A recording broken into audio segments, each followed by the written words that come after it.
Have you ever been in a situation where after being confronted with two difficult choices, staying in the middle ground and not making the choice is the best way to go? Well, our gospel for today suggests differently.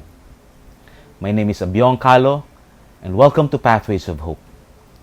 Our gospel for today is from Luke chapter 11, verses 15 to 26.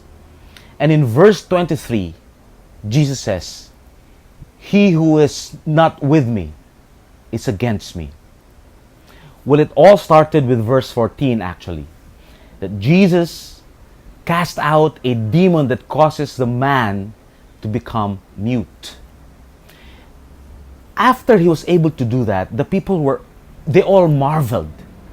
But some thought that he's working under the name of Beelzebul, the ruler of the demons.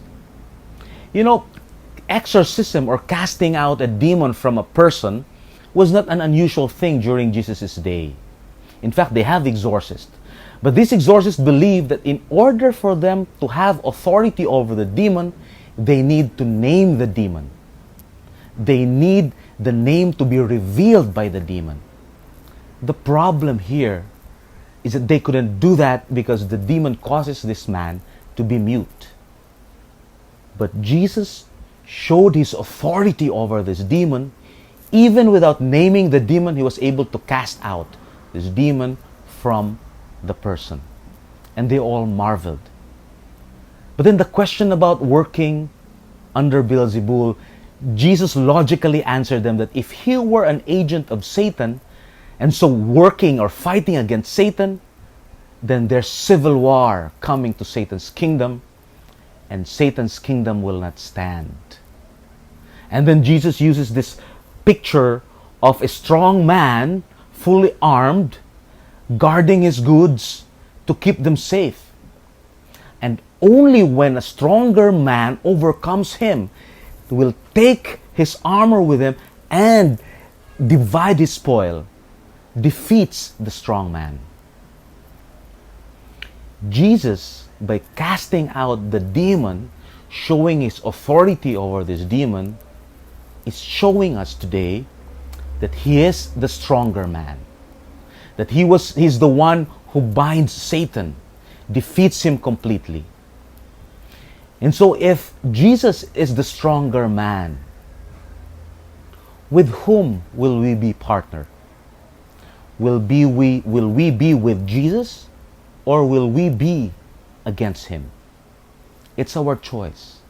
But Jesus says, "He who is not with me is against me." So my dear friends, there is no middle ground.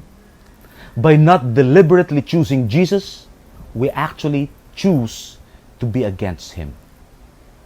So what's gonna be our decision? What's gonna be your choice?